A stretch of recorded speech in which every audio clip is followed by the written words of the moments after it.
Hello students, welcome to Illuminance. Here I am going to run a quick revision lecture series for class 11th and 12th students. Okay, starting from class 11th, that is unit and dimension. First chapter is unit and dimension. ठीक है, तो देखिए क्योंकि ये एक आपका revision lecture series है, इसलिए हाँ मैं यहाँ पे मतलब एकदम डिटेल्स में तो नहीं जाऊँगी कि हाँ मतलब पूरा टॉपिक आपको एकदम डिटेल्स में समझाया जाए। ठीक है, तो एक ये आपकी क्लास होगी वन शॉट टाइप। ठीक है, लेकिन हाँ यहाँ पे मैं एक एक कॉन्सेप्ट आपको सारा चीज़ मतलब एकदम कॉन्सेप्चुअल पूरा कॉन्सेप्ट ले करके चलूँगी।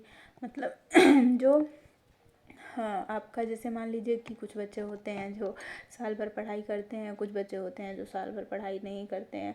तो जो बच्चों ने साल भर पढ़ाई किया है उनके लिए तो ये एक बूस्टर क्लास हो जाएगी। ठीक है, लेकिन जो बच्चों ने साल भर पढ़ाई नहीं किया है तो उनको भी ऐसा नहीं है कि समझ में नहीं आएगा, सारे कॉन्सेप्ट समझ में आएंगे, बहुत अच्छे से समझ में आएंगे। ठीक है, तो यहाँ पे आपको क्या करना है कि पूरा एकदम अच्छे से बस पढ़ते जाना है और जैसा मैं बोलती जा रही हूँ वैसा करते जाओगे तो एकदम अच्छे से समझ में आएगा और श्योरली कि आप अच्छे मार्क्स ऑब्टेन करोगे ही करोगे। ठीक है, तो ज़्यादा टाइम ना वेस्ट करते हुए क्या करते हैं कि स्टार्ट्स करते हैं। ठीक है, तो आपका देखिए जो आई थिंक इट्स विजिबल, तो यहाँ पे क्या है आपका पहला टॉपिक जो होता है वो क्या होता है, फिज़िकल क्वांटिटी। ठीक है, यूनिट एंड डायमेंशन का पहला टॉपिक आपका क्या होगा कि फिज़िकल क्वांटिटी। ठीक है, तो सॉरी देखिए, तो सबसे पहले सब जानते तो हैं कि फ़िज़िक्स क्या होता है। सबको पता है कि physics is the study of laws of nature and their manifestation. मतलब नेचर में कुछ भी हो रहा है, क्या हो रहा है, कैसे हो रहा है, इसकी जो हम स्टडी कर रहे हैं उसको हम लोग क्या कहते हैं, फ़िज़िक्स कहते हैं। तो आपको पता है कि नेचर में बहुत सारे कंपोनेंट्स होते हैं, नेचर के बहुत सारे कंपोनेंट्स होते हैं, बहुत सारी चीज़ें होती हैं नेचर में। उन सारी चीज़ों के कुछ अपने अपने क्वालिटीज़ होते हैं, सबकी अपने अपने कुछ कैरेक्टरिस्टिक्स होते हैं। ठीक, तो उनकी और ये कैरेक्टरिस्टिक्स क्या होता है, सब में डिफरेंट डिफरेंट होता है। तो ये जो कैरेक्टरिस्टिक है, जितने भी कंपोनेंट्स हैं नेचर के, तो इन कैरेक्टरिस्टिक की जो स्टडी है, ठीक है, इन्हीं को हम क्या कहते हैं, यही जो आपका कैरेक्टरिस्टिक है इसी को हम क्या कहते हैं कि फिज़िकल क्वांटिटी। ठीक, मतलब कि देखिए यहाँ पे जैसे लिखा भी है कि any characteristic of natural component. ठीक, any characteristic of natural components which follows the laws of physics. ठीक, जो आपका फिजिक्स के लॉ को फॉलो कर रहा है, कोई भी नेचुरल कंपोनेंट जो है वो ऐसा कंपोनेंट जो आपका फिजिक्स के लॉज को फॉलो कर रहा है, उसको हम लोग क्या कहेंगे, उसको हम लोग कहेंगे फिजिकल क्वांटिटी। ठीक, अब ये जो फिजिकल क्वांटिटी मैं फिर बोल रही हूँ कि मैं एकदम डिटेल्स में नहीं जा रही हूँ, बस वन शॉट टाइप से है।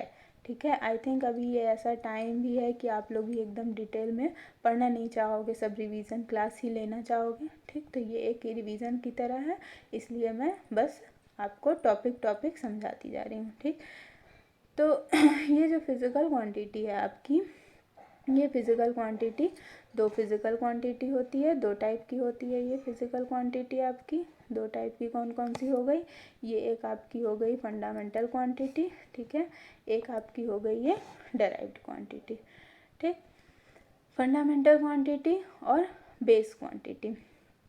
तो फंडामेंटल, और ये यहाँ पे एक छोटा सा फॉर्मूला लिखा हुआ है, ये दिख रहा होगा आपको, ये छोटा सा फॉर्मूला लिखा हुआ है। इस फॉर्मूला की हेल्प से फिज़िकल क्वांटिटी या फिर यूनिट या न्यूमेरिकल वैल्यू किसी की भी निकालनी है तो आप क्या कर सकते हो, उसको निकाल सकते हो। ठीक है, तो यहाँ पे आपका ये हो गया दो तरह का फिजिकल फंडामेंटल क्वांटिटी, फंडामेंटल, और जिसको हम लोग बेस क्वांटिटी भी बोल सकते हैं। ठीक है, या फिर डेराइव्ड क्वांटिटी।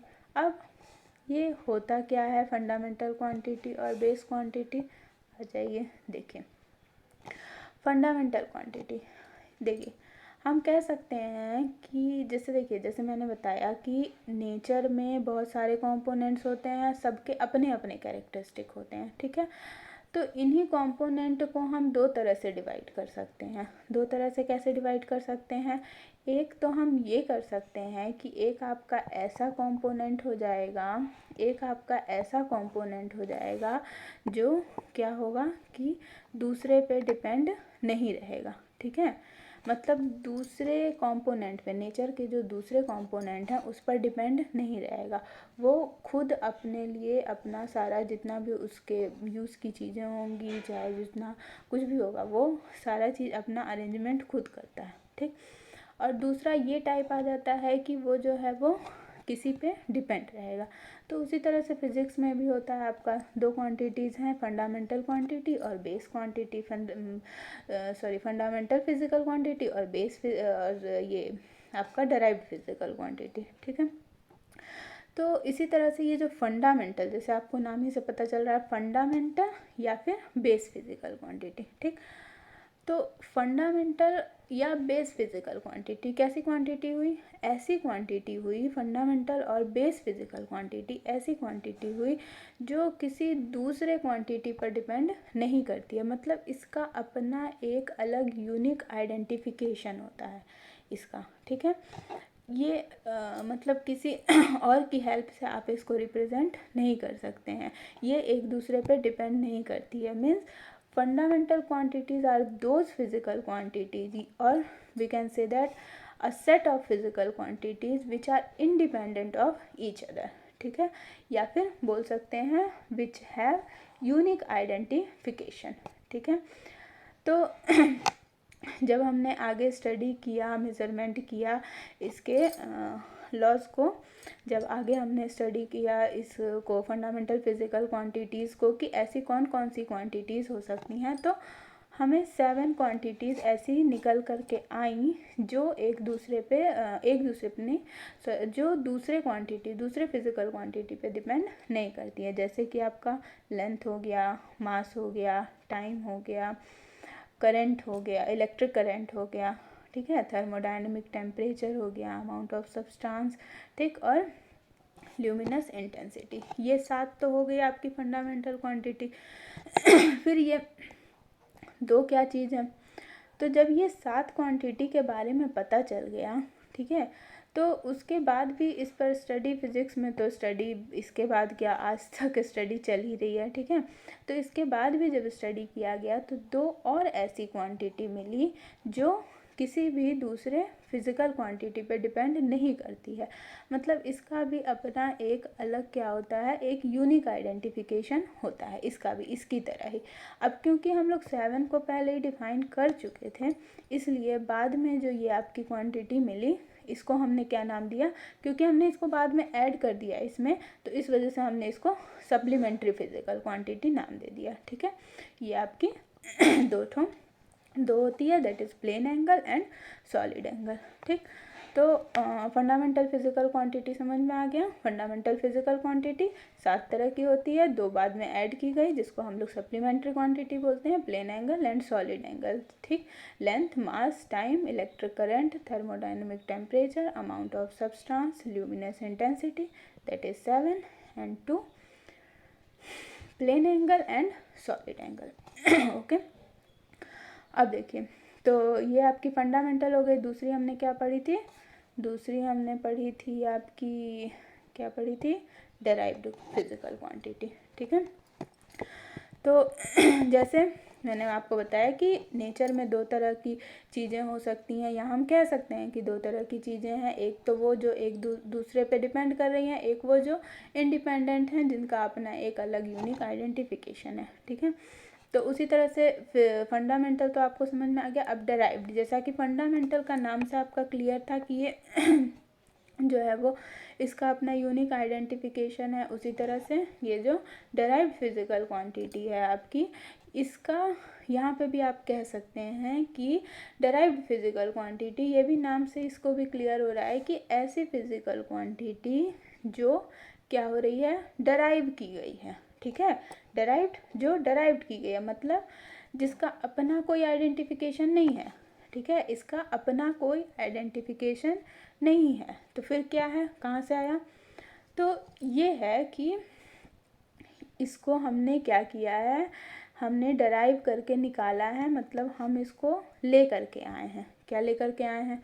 इस फिज़िकल क्वांटिटी को कहाँ से लेकर के आए हैं, कहाँ से लाए हैं? तो हमको क्या पता है, इससे पहले हमको क्या पता था? Fundamental physical quantity. ठीक है, तो हम इसको कहाँ से लेकर के आए हैं? हम इसको फंडामेंटल फिज़िकल क्वांटिटी से लेकर के आए हैं। कैसे लेकर के आए हैं? बहुत सारे तरीके हैं लाने के। ठीक, तो फंडामेंटल फिज़िकल क्वांटिटी से जब हम डराइव करते हैं, मतलब फंडामेंटल फिज़िकल क्वांटिटीज़ में कुछ रिलेशन बनाते जाते हैं, तब फिर हमें एक टाइप ऑफ फिज़िकल क्वांटिटी मिलती है। ठीक है, तो वो जो टाइप ऑफ फिज़िकल क्वांटिटी है दैट इज़ आपकी डराइव्ड फिज़िकल क्वांटिटी। ठीक है, तो क्या कह सकते हैं, जैसे हमने कहा कि fundamental physical quantity are those physical quantity which have unique identification. उसी तरह से हम कह सकते हैं कि derived physical quantities are those physical quantities which express in the form of fundamental physical quantity.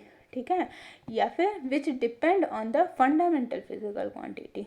ठीक है, इसका अपना यूनिक आइडेंटिफिकेशन नहीं होता है। इसको हम लोग क्या करते हैं, फंडामेंटल फिज़िकल क्वांटिटी की हेल्प से इसको हम लोग लेके आते हैं। जैसे कि एग्जांपल में आप देख सकते हैं, यहाँ पे एग्जांपल है, पढ़ा होगा आप लोगों ने formula, force is equal to mass into acceleration. ठीक है, होता है यहाँ पे मास तो आपने यहाँ पे देखा कि मास यहाँ पे क्या है, मास एक फंडामेंटल फिज़िकल क्वांटिटी है। ठीक, तो मास एक फंडामेंटल फिज़िकल क्वांटिटी हो गया।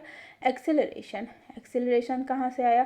तो देखिए एक्सेलरेशन इज इक्वल टू क्या होता है, स्पीड अपॉन टाइम। ठीक, स्पीड कहाँ से आया? स्पीड कहाँ से आया आपका? स्पीड क्या होता है? Speed is equal to distance upon time. ठीक, अब देखिए टाइम तो इसमें दिख रहा है, यहाँ पे टाइम तो हमको दिख रहा है, यहाँ पे टाइम तो हमको दिखा, मतलब टाइम आपकी क्या हो गई?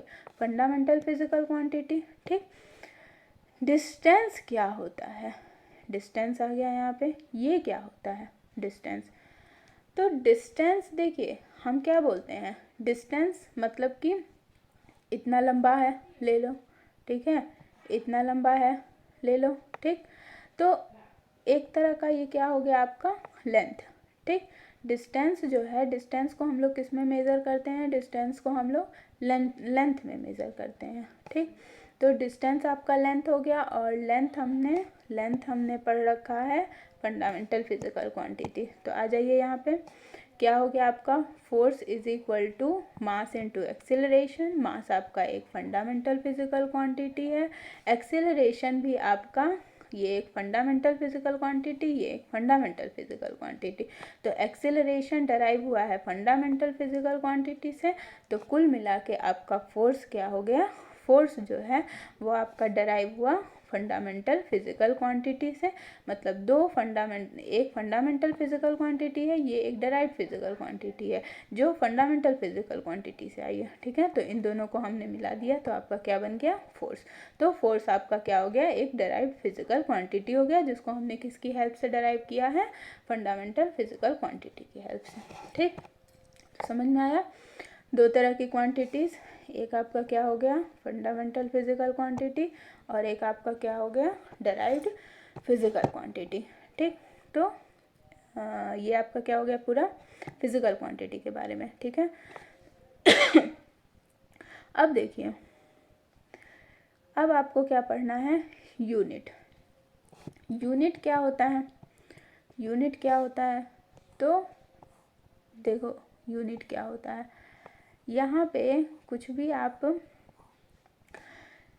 जो मेज़र करते हो, मेज़र क्या करते हो, देखिए नेचर में कोई भी चीज़ जो है, nature is all about measurement.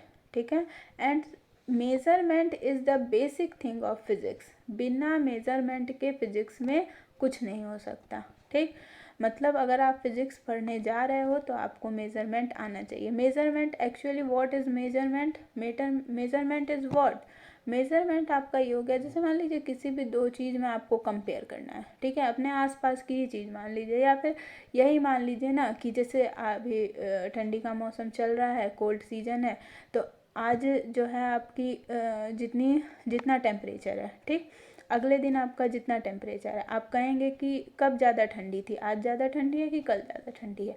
तो ये जो ज़्यादा है, कब कम ठंडी पड़ रही थी, कब ज़्यादा ठंडी थी, आज ज़्यादा है कि कल ज़्यादा है, ठीक। तो ये जो ज़्यादा है, ये जो कम है, ज़्यादा कम, ये कैसे पता करेंगे? ऐसे ही तो नहीं ना बोल देंगे कि हाँ आज ज़्यादा, मान लीजिए आपके अकॉर्डिंग आज ज़्यादा ठंडी पड़ रही है, किसी अगले बंदे के अकॉर्डिंग जो है वो आज नहीं ज़्यादा ठंडी है, उसको कल ज़्यादा ठंडी लग रही थी, तो वो कहेगा कि मुझे कल ज़्यादा ठंडी लग रही थी, तो मतलब कल ज़्यादा ठंडी थी, आज ज़्यादा ठंडी नहीं है। तो इसका कुछ तो एक बेसिक चीज़ होना चाहिए ना, जो ये डिसाइड कर सके कि आज ज़्यादा ठंडी थी कि कल ज़्यादा ठंडी थी। तो यही जो ज़्यादा और कम होता है फिज़िक्स में, ये कैसे निकालेंगे? फिज़िक्स में ये नहीं, ऐसे भी नॉर्मली भी आप कह सकते हैं। ये जो ज़्यादा और कम होता है, ये कैसे हम निकालेंगे? ये हमको मिलता है मेज़रमेंट से, ठीक है।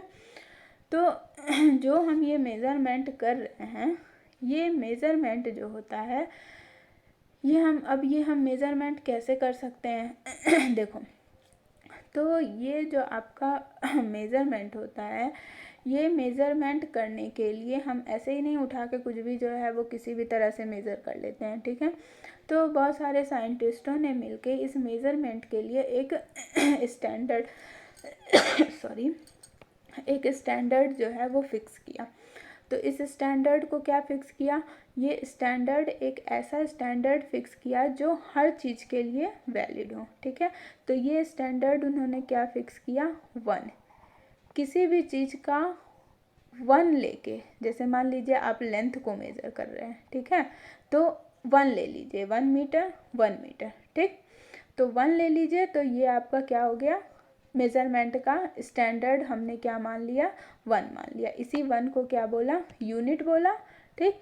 और इसको हमने एक स्पेसिफाई नाम रख दिया, ठीक है, एक स्पेशल नाम दे दिया। डिफरेंट डिफरेंट फिजिकल क्वांटिटीज़ के लिए डिफरेंट डिफरेंट नाम दे दिया, जिसको हमने यूनिट बोला। अगर हम डिफरेंट डिफरेंट नाम नहीं देते हैं डिफरेंट डिफरेंट फिजिकल क्वांटिटी के लिए, तो हम उसमें डिफ्रेंशिएट नहीं कर सकते हैं, ठीक है।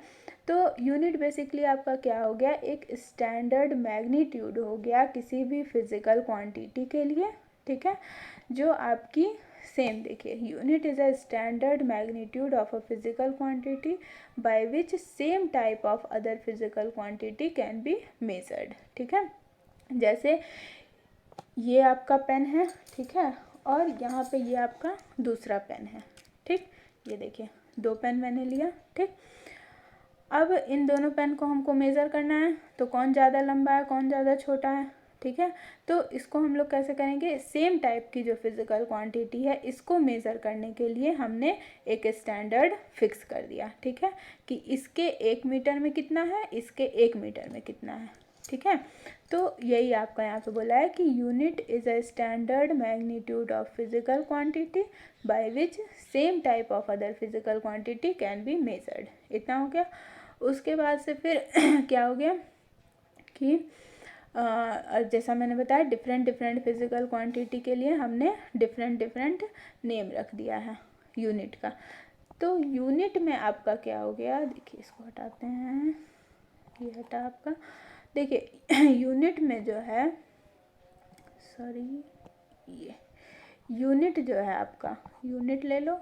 यूनिट में बेसिकली आपका 2 पार्ट आ गया, ठीक। कौन कौन सा पार्ट आ गया? पहला आपकी आ जाती है यूनिट में न्यूमेरिकल वैल्यू, ठीक है।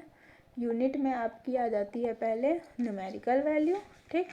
और दूसरी चीज़ आपकी आ जाती है, जो सेकंड पार्ट है आपका यूनिट का, वो आपका क्या आ जाता है कि यही जो मैंने यहाँ पे बताया ना कि डिफरेंट डिफरेंट क्वांटिटीज़ के लिए हमने नाम डिफरेंट डिफरेंट रखा है। तो यहाँ पे आपका क्या आ गया? नेम आ गया, ठीक है। थोड़ा सा गंदा है, लिखा रहा है, लेकिन कोई बात नहीं, समझिए, समझना ज़्यादा ज़रूरी है। देखिए तो यहाँ पे यूनिट का 2 पार्ट हो गया। एक तो आपका न्यूमेरिकल क्वांटिटी हो जाती है और दूसरा आपका क्या हो जाता है? नेम हो जाता है, ठीक। तो जैसे मान लीजिए कि हम बोलते हैं 2 आवर्स, ठीक है। तो यहाँ पे तो देखिए ये आपका, ये जो आपकी हो गई ये न्यूमेरिकल वैल्यू हो गई, और आर जो हो गया ये नेम हो गया, और ये जो आर है ये आपको क्या रिप्रेजेंट करेगा, ये आपका टाइम को रिप्रेजेंट करता है। ठीक है, तो इसी तरह से जैसे मान लीजिए दूसरा एग्जांपल ले लेते हैं, यहाँ पे 2 kg। ठीक है, तो यहाँ पे 2 क्या हो गया आपका, 2 आपका हो गया एक न्यूमेरिकल वैल्यू, और kg आपका हो गया यूनिट का नाम, नेम ऑफ द यूनिट। ठीक तो समझ में आया यूनिट क्या है। यूनिट जो है वो एक किसी भी क्वांटिटी को मेज़र करने का एक आपका तरीका है। ठीक है, जो हमने क्या कर रखा है सॉरी, जो हमने क्या कर रखा है कि एक स्टैंडर्ड को मान रखा है। स्टैंडर्ड हमने इसलिए मान रखा है क्योंकि ये जो है वो हर जगह चेंज नहीं होना चाहिए। ऐसा नहीं होना चाहिए कि यहाँ पे हम टाइम को जो है वो सेकेंड में मेज़र कर रहे हैं, आर में मेज़र कर रहे हैं, और कहीं पर जो है वो टाइम को किसी और चीज़ में मेज़र कर लिया जाए। ठीक है, मान लीजिए टाइम को केजी में मेज़र कर लिया जाएगा। ठीक, तो इस वजह से अलग अलग डिफरेंट यहाँ हम मास को केजी में मेज़र कर रहे हैं और टाइम को सेकंड में मेज़र कर रहे हैं। ठीक है, मान लीजिए अमेरिका चले जा रहे हैं तो वहाँ पे टाइम को केजी में मेज़र कर ले रहा है और मास को क्या कर रहा है, सेकंड में मेज़र कर रहा है। तो कन्फ्यूज़न हुआ ना, तो ये कन्फ्यूज़न क्रिएट ना हो इसलिए हम एक स्टैंडर्ड मानते हैं, एक हम स्टैंडर्ड माने, और यही स्टैंडर्ड जो है वो एक ऐसा स्टैंडर्ड होना चाहिए जो आपका क्या होना चाहिए, इंटरनेशनली वेरीफाइड होना चाहिए। ठीक, तो यही इसकी कुछ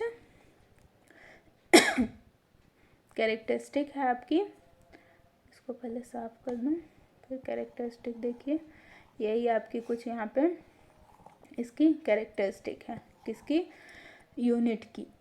क्या है कैरेक्टरिस्टिक, देखिए पहला है value should not change, sorry यहाँ पे गलत लिखा गया, वैल्यू शुड नॉट चेंज होगा, change with time place and other physical quantity. ठीक है, मतलब हम एक ऐसा स्टैंडर्ड मान के चल रहे हैं जिसकी वैल्यू टाइम के अकॉर्डिंग, प्लेस के अकॉर्डिंग, ऐसा नहीं है कि आज हम अगर टाइम की यूनिट को सेकेंड लेकर के चल रहे हैं तो 4 साल बाद ये सेकेंड से बदल के क्या हो जाए, मीटर हो जाए, ऐसा नहीं। ठीक है, ऐसा नहीं होना चाहिए। तो हम एक ऐसा स्टैंडर्ड मानेंगे, यूनिट को हम एक ऐसा स्टैंडर्ड मानेंगे जिसकी वैल्यू जो है वो चेंज नहीं होगी, टाइम के साथ चेंज नहीं होगी, प्लेस के साथ, जैसा अमेरिका वाला एग्जांपल दिया। ठीक है और किसी भी फिजिकल क्वांटिटी के साथ इसको चेंज नहीं होना चाहिए। ठीक है, इसकी वैल्यू चेंज नहीं होनी चाहिए। यूनिट हम लोग ऐसा मानेंगे जो डिस्ट्रॉय नहीं होना चाहिए, कि मतलब टाइम, जैसे जैसे टाइम आपका ख़त्म होता जा रहा है आपका यूनिट क्या हो गया, डिस्ट्रॉय हो गया, ख़त्म हो गया। ठीक है, ये आपका क्या होना चाहिए, वेल डिफाइंड होना चाहिए, मतलब ऐसा डिफाइंड होना चाहिए जो यहाँ भी नहीं, यहाँ ही नहीं, हर जगह वो एकदम डिफाइंड होना चाहिए, सबके समझ में आना चाहिए कि हाँ क्या है और ये किस चीज़ की यूनिट है। ठीक है, और should be proper size, neither too big nor too short. ठीक है, ये सब कॉमन चीज़ है, पढ़ लेना, समझ में आ जाएगा। ठीक है, अब देखिए, अब ये जो यूनिट है, अब ऐसे ही तो जैसा मैंने बताया कि मतलब किसी भी तरह तो हम उसको लेके चलेंगे नहीं, कि मतलब हम ऐसे ले रहे हैं कि टाइम को इस तरह से नाप रहे हैं, उस तरह से नाप रहे हैं। ठीक है, तो हम एक प्रॉपर तरीके से नापेंगे।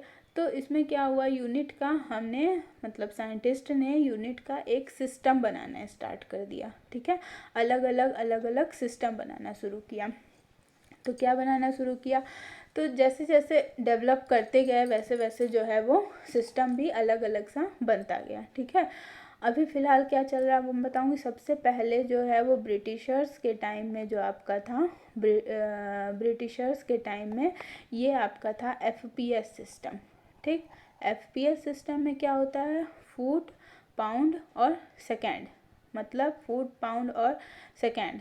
ये ऊपर का जो आपका 3 था, क्या था देखिए, ये जो आपकी 3 फिजिकल क्वांटिटी थी ऊपर की, कौन सी, लेंथ, मास और टाइम। ठीक है, इसका नाम दिया FPS, मतलब इसको क्या बोला, फुट। ठीक है, इसको क्या बोला, पाउंड, और इसको क्या बोला, सेकेंड। ठीक, ये नाम दिया। तो पहला जो आपका सिस्टम बना उसको क्या नाम दिया, उसको FPS नाम दिया, ठीक है। तो ये आपका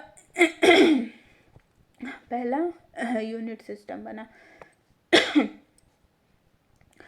दूसरा आपका क्या बना, देखिए दूसरा आपका CGS बना, सेंटीमीटर ग्राम सेकेंड, ठीक है। फिर MKS बना, मीटर किलोग्राम और सेकेंड। अभी आपका जो सिस्टम चल रहा है वो SI सिस्टम चल रहा है। हर चीज़ को हम लोग क्या करते हैं, SI सिस्टम में मेज़र करते हैं, ठीक। SI सिस्टम क्या हो गया, इंटरनेशनल सिस्टम ऑफ यूनिट। ये एक ऐसा सिस्टम है जो आपका हर जगह वैलिड होता है, ठीक है। इंटरनेशनल सिस्टम ऑफ यूनिट ये आपका हर जगह वैलिड हुआ। अब हमने क्या करना स्टार्ट किया, देखिए अब दुनिया की हमने जो है वो फिज़िकल क्वांटिटी निकाल, देखिए दुनिया की हमने फिज़िकल क्वांटिटीज़ निकाल ली। तो अब इतनी सारी जो फिज़िकल क्वांटिटीज़ हमने निकाल रखी हैं, कितनी सारी फिज़िकल क्वांटिटी, कोई काउंट है इसका, बहुत सारा है। सिर्फ काउंट आपका किसका है, फंडामेंटल फिज़िकल क्वांटिटीज़ का, ठीक है। तो fundamental physical quantities, derived physical quantities, बहुत सारी फिजिकल क्वांटिटीज़ निकालनी। तो क्या हम इतने सारे सब फिजिकल क्वांटिटीज़ को मेज़र करने चलेंगे कि हाँ हम सबको मेज़र करते रह रहे हैं और सबका जो है वो यूनिट क्या है सबको निकालते जा रहे हैं, याद करते जा रहे हैं? नहीं, ऐसा नहीं करेंगे। तो क्या करेंगे, तो क्योंकि हमने क्या पढ़ा, हमने ये पढ़ रखा कि जो आपकी फंडामेंटल फिजिकल क्वांटिटी है वो कैसी क्वांटिटी है, फंडामेंटल फिजिकल क्वांटिटी जो है वो ऐसी क्वांटिटी है जो दूसरे पे डिपेंड नहीं करती है, उसका अपना एक यूनिक आइडेंटिफिकेशन होता है। तो हमने क्या किया कि हमने जो 7 फंडामेंटल क्वांटिटीज़ निकाली हुई हैं, ठीक है, 7 फंडामेंटल क्वांटिटीज़ निकाली हैं और 2 क्या निकाली हैं हमने, सप्लीमेंट्री क्वांटिटीज़, ठीक है। तो इस 7 फंडामेंटल क्वांटिटीज़ को और 2 सप्लीमेंट्री क्वांटिटीज़ को, इसको हमने क्या किया, मेज़र कर लिया, ठीक है। तो हमें 7 फंडामेंटल क्वांटिटीज़ की 7 यूनिट मिल गए और 2 फिजिकल क्वांटिटीज़ की यूनिट मिल गई, ठीक है। तो हमने 7 फंडामेंटल फिजिकल क्वांटिटीज़ को मेज़र कर लिया और 2 सप्लीमेंट्री क्वांटिटीज़ को मेज़र कर लिया, ठीक है। तो जो फंडामेंटल 7 फंडामेंटल क्वांटिटीज़ हैं उसकी यूनिट हमें मिल गई और सप्लीमेंट्री क्वांटिटीज़ उसकी यूनिट मिल गई। तो अब हम क्या कर सकते हैं, अब हम जितनी भी डेराइव्ड क्वांटिटी है जिसको हमने क्या किया है, क्योंकि डेराइव्ड क्वांटिटी जो है वो कहीं से आई तो है नहीं, उसको हमने डेराइव किया है। कहाँ से डेराइव किया, physical quantity fundamental physical quantity से डेराइव किया। तो जब हम फिजिकल क्वांटिटी को ही डेराइव कर रहे हैं किससे, फंडामेंटल फिजिकल क्वांटिटी से, तो हम उसके यूनिट को भी कर लेंगे। तो हमने क्या किया, 7 फंडामेंटल फिजिकल क्वांटिटी की यूनिट को मेज़र कर लिया, क्या हो गया, मीटर, किसका मीटर, लेंथ का मीटर, ठीक, मास का किलोग्राम, टाइम का सेकेंड, एम्पियर, केल्विन, टेम्परेचर का, अमाउंट ऑफ सब्सटेंस मोल, और ल्यूमिनस इंटेंसिटी कैंडेला। यहाँ पे सबका सिंबल दिया हुआ है, देख लेना सबका सिंबल, ठीक है। तो इसको हमने मेज़र कर लिया। उसके बाद आपका दो सप्लीमेंट्री क्वांटिटी, ठीक। तो 2 सप्लीमेंट्री क्वांटिटी क्या हो गया, रेडियन और steradian, plane angle solid angle, ठीक है। प्लेन एंगल का क्या हो गया, रेडियन, और सॉलिड एंगल का क्या हो गया, स्टेरेडियन, ठीक। तो अब हम इसकी हेल्प से जितनी भी डेराइव्ड क्वांटिटी है उन सब का क्या करेंगे, यूनिट निकाल सकते हैं, निकाल सकते हैं ना, बिल्कुल निकाल सकते हैं। जितनी भी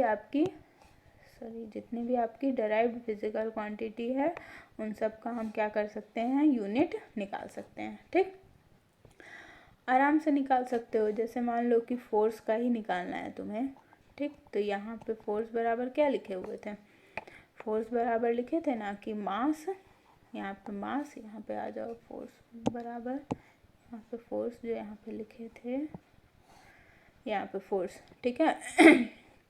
तो फोर्स का यहाँ पे क्या हो जाएगा, फोर्स का यहाँ पे क्या हो जाएगा, केजी हो जाएगा, ठीक।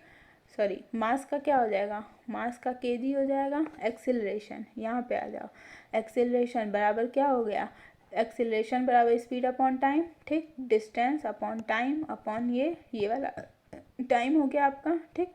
इस टाइम को नीचे ले आओ तो distance upon time square, distance आपका क्या है, लेंथ है, लेंथ का क्या होता है, मीटर होता है, टाइम का क्या होता है, सेकेंड होता है। और क्योंकि टाइम पे 2 है, टाइम स्क्वायर है यहाँ पे, तो सेकेंड का स्क्वायर हो जाएगा। दोनों को मिला दो, मास का केजी हो गया और एक्सेलरेशन का मीटर पर सेकेंड स्क्वायर हो गया। तो अगर मैं कहूँ कि फोर्स का यूनिट क्या निकल के आया, तो फोर्स का यूनिट क्या निकल के आएगा, केजी मीटर पर सेकेंड स्क्वायर। दिख रहा है, गंदा हो गया, देखो फोर्स का यूनिट क्या निकल के आया, साफ कर दो इसको। देखो क्या था इसका, केजी, इसका निकला केजी, ठीक है। इसका क्या निकल के आया था, इसका क्या निकल के आया पूरे का, इसका निकल के आया मीटर पर सेकेंड स्क्वायर, ठीक है। तो फोर्स का अगर मैं बोलूँ फोर्स का क्या यूनिट निकल के आया, तो फोर्स का यूनिट निकल के आया आपका केजी मीटर पर सेकेंड स्क्वायर, ठीक। कहाँ से निकल के आया, आसमान से नहीं, जो यहाँ पे आपका फंडामेंटल क्वांटिटीज़ था, जिसकी यूनिट को हमने क्या कर रखा था, मेज़र कर रखा था, ठीक है। जो फंडामेंटल क्वांटिटीज़ है जिसकी यूनिट को हमने क्या कर रखा है, मेज़र कर रखा है, उसकी मेज़र वाली यूनिट से हमने क्या किया, डराइव्ड का यूनिट निकाल लिया। तो मेज़र हमको किसको करने की ज़रूरत पड़ी, जितनी भी फंडामेंटल क्वांटिटीज़ हैं उनको हमको मेज़र करने की ज़रूरत पड़ी, उसको हमने मेज़र कर लिया और बाकी डराइव्ड क्वांटिटी का हमने क्या किया, यूनिट निकाल लिया, ठीक। तो यहाँ तक समझ में आया क्या, यहाँ तक समझ में आया फिज़िकल क्वांटिटी क्या होती है, यूनिट क्या होता है, कैसे हम मेज़रमेंट करते हैं फिज़िकल क्वांटिटी का, कितने तरह की फ़िज़िकल क्वांटिटी है आपके पास, ठीक है, और कैसे कैसे हमने उसको मेज़र किया हुआ है, ठीक। तो अब क्या करना है, अब देखिए, अब देखो, अब उस चैप्टर का दूसरे यूनिट पे आ जाओ, दैट इज़ डायमेंशन, ठीक है। डायमेंशन क्या होता है, डायमेंशन एक्चुअली डायमेंशन क्या होता है, अगर हम नॉर्मली देखें तो नॉर्मली डायमेंशन क्या होता है, जैसे आप बोलते हो हमेशा कि ये चीज़ जो है वो 3 डायमेंशन है, ये चीज़ जो है वो 2 डायमेंशन है, ये चीज़ जो है वो 4 डायमेंशन है, ठीक है। तो डायमेंशन मतलब होता है कि सिंपली बोलो तो, अगर नॉर्मल लैंग्वेज में बोलो तो होता है फैलाव, ठीक है, डिस्पर्सन, स्प्रेड। कोई चीज़ जो है वो कितनी तरफ स्प्रेड है, किसी चीज़ का डिस्पर्सन कितनी तरफ है, कोई चीज़ कितनी तरफ फैली है, उसको हम लोग क्या कहते हैं, डायमेंशन कहते हैं, ठीक। तो जैसे मान लो कि हम पढ़ते हैं 3D, ठीक है, ये चीज़ जो है वो 3D है, बोलते हैं ना, ये चीज़ जो है वो 3D है, ठीक है। तो ये चीज़ जो है वो 3D है, मतलब वो चीज़ जो है वो तीन डायमेंशन है उसके पास, 3 तरफ वो चीज़ जो है वो क्या है, फैली हुई है, ठीक है। तो उसी को हम लोग क्या कहते हैं, डायमेंशन। नॉर्मली डायमेंशन ये हुआ, सब जानते हो। तो फिजिक्स में डायमेंशन क्या हुआ, फिजिक्स में भी डायमेंशन वही चीज़ हुआ, जो नॉर्मल आप लोग डायमेंशन पढ़ते हो, फिजिक्स में भी डायमेंशन वही चीज़ हुआ, बस उसको हम लोग क्या करते हैं, फिजिकल टर्म में लेके चले आते हैं, ठीक। जब हम उसको फिजिकल टर्म में पढ़ देंगे तो क्या हो जाएगा, वो फिजिक्स का डायमेंशन हो जाएगा, नहीं तो डायमेंशन आपका क्या होगा, नॉर्मली वही होता है, ठीक है। तो क्या होता है कि जैसे डायमेंशन मतलब बोले फैलाव, कोई भी चीज़ कितनी तरफ फैली हुई है वही डायमेंशन हुआ। तो फिजिक्स में क्या कि किस चीज़ को हम डायमेंशन बोलेंगे, कोई भी फिजिकल क्वांटिटी, ठीक है, जो फंडामेंटल क्वांटिटीज़ पर डिपेंड है, ठीक, मतलब कि डराइव्ड फिजिकल क्वांटिटी, ठीक है। तो कोई भी जो है वो डराइव्ड फिजिकल क्वांटिटी जो फंडामेंटल क्वांटिटी पे डिपेंड है, तो वो किस तरह से फंडामेंटल क्वांटिटीज़ पे डिपेंड है, मतलब कि उस डराइव्ड फिजिकल क्वांटिटी में फंडामेंटल क्वांटिटीज़ किस तरह से आ रही है, किस तरह से फंडामेंटल क्वांटिटीज़ पर वो जो है वो डराइव्ड फिजिकल क्वांटिटी डिपेंड है, फंडामेंटल क्वांटिटीज़ उसमें किस तरह से फैली हुई है, ठीक है, उसी को हम लोग क्या कहते हैं, डायमेंशन कहते हैं। तो नॉर्मली जो आपका डायमेंशन हुआ, वो डायमेंशन हम नॉर्मली जो है वो पावर जो रहता है फंडामेंटल क्वांटिटीज़ का। कब? जब हम physical quantities derived physical quantities जब हम निकालते हैं तो जो फंडामेंटल क्वांटिटी आया आपका, फंडामेंटल क्वांटिटी की हेल्प से निकालते हैं। या तो हम फंडामेंटल क्वांटिटीज़ को उसमें क्या कहते हैं, सब मल्टीप्लिकेशन करेंगे, ठीक है। या तो हम फंडामेंटल फिजिकल क्वांटिटी का डिवाइड करेंगे, या तो हम डिवाइड करके निकालेंगे, या तो हम उसको क्या करेंगे, मल्टीप्लाई करके निकालेंगे। तो हमेशा उस फंडामेंटल फिजिकल क्वांटिटी पे कुछ ना कुछ पावर रहेगा, 1, 2, 3, -1, -2, ठीक है, -3, कुछ भी, ठीक, कुछ भी उस पर पावर रहेगा। अगर मान लीजिए कि एक पावर है, जैसे मान लीजिए कि कोई भी फिजिकल क्वांटिटी है, ठीक है, जिसका हो जाएगा ml, ठीक। तो अगर ऐसा है डायरेक्ट कोई भी फिजिकल क्वांटिटी जिसका डायमेंशन ये है, मास आपका हो गया m आपका हो गया इसका मास का, ठीक है, और l आपका किसका हो गया, लेंथ का। तो इसका पावर 1 है और इसकी भी पावर 1 है।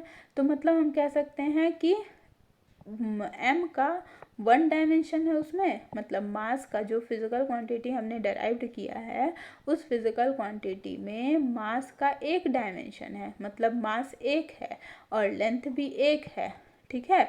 तो इसका मतलब दोनों का 1-1 डायमेंशन है। तो यही जो पावर हुआ यही हमको क्या बताता है, डायमेंशन बताता है। किसका डायमेंशन बताता है, फिजिकल क्वांटिटी का, जिसका डायमेंशन हम क्या कर रहे हैं, निकाल रहे हैं, ठीक है। तो डायमेंशन नॉर्मली क्या हो गया आपका, डायमेंशन नॉर्मली क्या हो गया, डायमेंशन आपका हो गया कि any physical quantity can be written in terms of some power, ठीक है। कोई भी फिजिकल क्वांटिटी हमेशा किसी, जैसे मान लो ना कि अभी पिछला मैंने बताया आपको फोर्स, ठीक है, चलो आ जाओ पिछले पे, कहाँ पे बताया फोर्स, कहाँ पे बताया, यहाँ पे बताया फोर्स, ठीक है, फोर्स बताया यहाँ पे, ठीक। अब देखो फोर्स में क्या हो गया, kg मीटर सेकेंड, ठीक। सेकेंड पे पावर क्या है, 2 है, kg है, मीटर है। यहाँ से अगर हम इसको ऐसे लिखना चाहें, kg, ठीक है, kg, इस पे पावर 1 है, ठीक है, मीटर, इस पे भी पावर 1 है, ठीक है, और सेकेंड को भी अगर हम ऊपर ले आते हैं तो इस पे पावर कितना हो जाएगा, -2 हो जाएगा, ठीक। कलर चेंज कर लें, कलर चेंज कर लिया जाए, देखिए। तो ये हो गया kg पे पावर 1, ठीक, इस पे पावर 1 और इस पे पावर -2।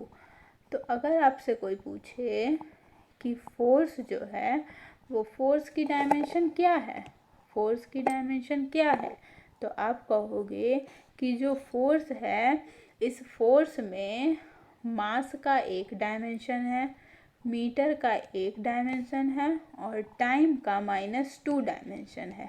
मतलब इसमें किस किस फंडामेंटल क्वांटिटी का इंक्लूजन है, किस किस कौन कौन सी फंडामेंटल क्वांटिटी इंक्लूड है इसमें, kg मतलब मास, मीटर मतलब लेंथ और सेकेंड मतलब टाइम, 3 फंडामेंटल क्वांटिटी इसमें इंक्लूड है। कैसे कैसे इंक्लूड है, तो kg जो है वो 1 है, kg इस तरह से इंक्लूड है कि इसका डायमेंशन 1 है, मतलब एक तरफ से इसका फैलाव है, इसका डायमेंशन भी 1 है और इसका -1 है, -2 है, ठीक है। तो इस तरह से हम क्या कहते हैं, तो यही जो पावर है हमारा, ठीक है, किसी भी फिजिकल क्वांटिटी का जब हम डायमेंशन निकालते हैं, जब हम उसको लिखते हैं, तो यही जो पावर होता है इसी को हम क्या कहते हैं, उसका डायमेंशन कहते हैं, ठीक। आ जाओ इस पे, आ जाओ डायमेंशन पे, आ जाओ डायमेंशन पे। तो हमने क्या किया, जिस तरह से यूनिट में हमने 7 फंडामेंटल क्वांटिटीज़ की यूनिट जो है वो मेज़र कर ली, ठीक है। तो हमें बाकी सारे डेराइव्ड क्वांटिटी की यूनिट मिल गई। उसी तरह से डायमेंशन में हम क्या करेंगे, डायमेंशन में भी हम जो है वो ये सारे फंडामेंटल क्वांटिटीज़, कौन कौन से फंडामेंटल क्वांटिटीज़, 7 फंडामेंटल क्वांटिटीज़, ठीक है, और भी ज़्यादा पड़े हो क्या, 7, ठीक। 7 फंडामेंटल क्वांटिटीज़ की क्या करेंगे, डायमेंशन फिक्स कर लेंगे, ठीक है, मेज़र नहीं कर लेंगे, डायमेंशन होता है, डायमेंशन को फिक्स कर लेंगे। अगर हम 7 फंडामेंटल क्वांटिटीज़ की डायमेंशन को फिक्स कर देते हैं तो हम बाकी अदर फिज़िकल क्वांटिटी जितनी भी है, क्योंकि उसके अलावा जितनी भी दुनिया में फिज़िकल क्वांटिटी है वो किसी ना किसी तरह से इस पर डिपेंड करेगी ही करेगी, ठीक। तो हम उसको इसकी हेल्प से क्या कर सकते हैं, निकाल सकते हैं, ठीक। तो यहाँ पे देखो, यहाँ पे क्या हो गया आपका, लेंथ को हम किससे, हाँ, और फिज़िकल डायमेंशन जो है आपका, डायमेंशन हमेशा डिनोट करेंगे किससे, इस ब्रैकेट से, ठीक है।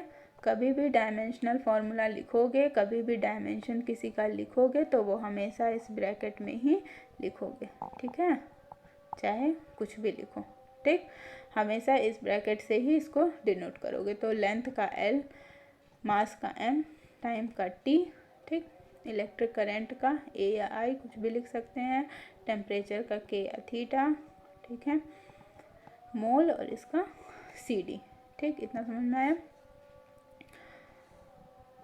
अब आ जाओ, देखो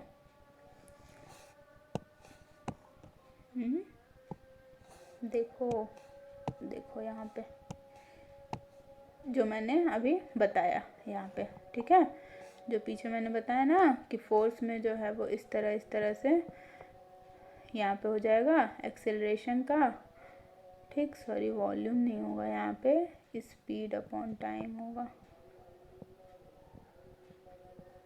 ठीक है, स्पीड अपॉन टाइम होगा, ठीक। और यहाँ से निकालोगे तो ये आपका आ गया इतना। और क्योंकि मास का क्या होता है, m होता है, क्या होता है, ये पीछे देखो ना, मास का m होता है, ठीक, मास कहाँ से मास आया, kg, mass into distance into time पे -2 आया ना, मास का m होता है, डिस्टेंस का l होता है, तो मास का m लिख दो, डिस्टेंस का l लिख दो और टाइम का t होता है, और टाइम पे -2 है तो t पे -2 लिख दो, इसको बड़े ब्रैकेट में बंद कर दो, तो ये क्या हो गया, फोर्स का डायमेंशनल फॉर्मूला हो गया। इसको क्या कहते हैं, फोर्स का डायमेंशनल फॉर्मूला। अब इसमें क्या कहेंगे, 1 इन मास, डायमेंशन ऑफ फोर्स कितना हुआ, एक जो है वो मास में हो गया, एक डिस्टेंस में हो गया, और -2 इज द टाइम, -2 टाइम में हो गया, और बाकी जितनी भी फिजिकल क्वांटिटी है उसका डायमेंशन इसमें क्या है, फोर्स में 0, आया, all other base physical quantity is 0, ठीक। तो इस तरह से हम क्या करते हैं, डायमेंशनल फॉर्मूला इसका निकालते हैं, ठीक। अब आगे देखो, अब देखिए ये जो फिज़िकल क्वांटिटी है, अब इसको तो पहले तो आप पढ़ लिए कि फिज़िकल क्वांटिटी जो है वो कितने तरह की होती है, 2 तरह की पढ़ चुके हो आप, ठीक है। अब जो आपने डायमेंशन पढ़ा है, इस डायमेंशन के बेसिस पे हम फिज़िकल क्वांटिटी को 4 पार्ट में डिवाइड कर सकते हैं, ठीक। क्या क्या पार्ट में, पहला जो है वो डायमेंशनल कांस्टेंट, पहला बोलेंगे डायमेंशनल कांस्टेंट। डायमेंशनल कांस्टेंट क्या होता है, डायमेंशनल कांस्टेंट, पेन नहीं चलेगा, डायमेंशनल कांस्टेंट, ठीक है। मतलब क्या हुआ, डायमेंशनल कांस्टेंट मतलब ऐसी फिजिकल क्वांटिटी, ठीक, जिसके पास डायमेंशन तो है, ठीक है, जिसके पास डायमेंशन तो है लेकिन वो फिजिकल क्वांटिटी क्या है, कांस्टेंट है, ठीक। ऐसी फिजिकल क्वांटिटी जिसके पास डायमेंशन तो है लेकिन वो कांस्टेंट है, मतलब वो जो है वो अकॉर्डिंग टू वैल्यू वो वेरी नहीं करती, अकॉर्डिंग टू वैल्यू वो चीज़, वो फिजिकल क्वांटिटी क्या है, कांस्टेंट फिजिकल क्वांटिटी है, ठीक है। जैसे velocity of light in vacuum, ठीक, velocity of light in vacuum क्या है, 3 × 10⁸ मीटर पर सेकेंड स्क्वायर, ठीक है, इतना है ना velocity of light in vacuum. Velocity का डायमेंशन होता है, क्या होता है, LT पे -1 वेलोसिटी का डायमेंशन होता है, लेकिन क्या ये वैरी करता है, नहीं करता है, ये हमेशा कांस्टेंट रहता है, ठीक है। तो इस तरह से आपका ये क्या हो गया, velocity of light in vacuum, ये आपका क्या हो गया, ये एक डायमेंशनल कांस्टेंट है, मतलब ऐसा फिजिकल क्वांटिटी है जिसके पास डायमेंशन तो है लेकिन वो एक कांस्टेंट है। ठीक, इसी तरह डायमेंशनल वेरिएबल, सिंपली ये क्या होता है, ऐसी फिजिकल क्वांटिटी जिसके पास डायमेंशन तो है लेकिन वो क्या है, वेरी है। जैसे आपका साइज के साथ, मास के साथ, किसी भी चीज़ के साथ वो क्या करता रहेगा, वेरी करता है। जैसे एरिया, एरिया है, एरिया के पास डायमेंशन होता है लेकिन अलग अलग चीज़ का एरिया जो है वो अलग अलग होता है। अकॉर्डिंग टू साइज वो क्या करता है, आपका वेरी करता रहता है। ठीक है, एरिया हो गया, फोर्स हो गया, मोमेंटम हो गया। ठीक है, इसी तरह से हो गया। ठीक है, अब देखो डायमेंशनलेस कांस्टेंट। ठीक, डायमेंशनलेस कांस्टेंट क्या हुआ, ये एक ऐसा फिजिकल क्वांटिटी हो गया डायमेंशनलेस कांस्टेंट जिसके पास डायमेंशन तो नहीं है, ठीक है, वो डायमेंशन भी नहीं है और वो कांस्टेंट है। ठीक, क्या है मतलब कि सीधा सीधा नंबर 1 2 3 4, ना इसके पास डायमेंशन है और ना ये वेरी करता है, मतलब ये डायमेंशनलेस भी है और कांस्टेंट भी है। ठीक, तो ये क्या हो गया आपका डायमेंशनल कांस्टेंट। ठीक है, नंबर हो गया, स्मॉल ई की वैल्यू हो गई, पाई की वैल्यू हो गई। ठीक है, ये सब डायमेंशनल कांस्टेंट है। दूसरा डायमेंशनलेस वेरिएबल। ठीक है, इसको पहले साफ कर दिया जाए। अब आपका क्या हो गया, डायमेंशनलेस वेरिएबल। ठीक है, डायमेंशनलेस वेरिएबल क्या हो गया डायमेंशनलेस वेरिएबल ऐसी फिजिकल क्वांटिटी, ये पेन का कलर अच्छा नहीं है ना, दिख नहीं रहा है, ऐसी फिजिकल क्वांटिटी जिसके पास डायमेंशन तो नहीं है, ठीक है, लेकिन वो वेरिएबल है। जैसे एंगल, एंगल जो है, आगे पढ़ोगे जाके कि एंगल जो है वो आपका क्या होता है, एंगल आपका डायमेंशनलेस होता है। ठीक है, एंगल आपका डायमेंशनलेस होता है लेकिन अकॉर्डिंग टू साइज, हम कहते हैं ना इसका एंगल बड़ा है, इसका एंगल छोटा है, तो वो क्या करता है आपका वेरी करता रहता है। ठीक, तो ये आपका क्या हो गया डायमेंशन। किसी भी चीज़ में रिलेटिव आ जाता है, जैसे रिलेटिव डेंसिटी ऑफ मटेरियल। ठीक, तो रिलेटिव डेंसिटी ऑफ मटेरियल क्या हो गया, डेंसिटी ऑफ मटेरियल अपॉन आपका डेंसिटी ऑफ वाटर। ठीक, मतलब हम किसी की जैसे density, relative density of steel I think 13 होता है। ठीक है, 13 या 11 समथिंग ऐसे ही होता है, देख लेना। तो 13 होता है, तो इसको क्या कहेंगे कि ये पानी से 13 गुना भारी है। और इसकी कोई डायमेंशन हुई जब relative density of material upon relative density of water, ऊपर भी डेंसिटी नीचे भी डेंसिटी, यूनिट तो कैंसिल हो गया। जब यूनिट ही नहीं रहा तो डायमेंशन भी नहीं रहेगा इसके पास। ठीक है, तो ये क्या होती है आपकी डायमेंशनलेस, यूनिटलेस, डायमेंशनलेस। ठीक, तो ये आपका डायमेंशनलेस हो गया। इसी तरह से angle, relative velocity, relative density. ठीक, किसी भी चीज़ में रिलेटिव लग गया तो वो मतलब डायमेंशनलेस हो गया, लेकिन वेरिएबल होता है। जैसे ऐसा नहीं ना किसी भी चीज़ का रिलेटिव डेंसिटी ऑफ किसी भी मटेरियल का आप कर दोगे तो सेम हो जाएगा, नहीं, हमेशा हर मटेरियल का according to material relative density आपकी क्या करती रहेगी, वेरी करती रहेगी। ठीक, तो इसलिए ये आपका वेरिएबल हो गया। तो ये चारों समझ में आया, ये चारों समझ में आया कि डायमेंशन के बेसिस पे हम फिजिकल क्वांटिटीज़ को कैसे डिवाइड किए, 4 कैटेगरी में डिवाइड कर दिए। ठीक हो गया।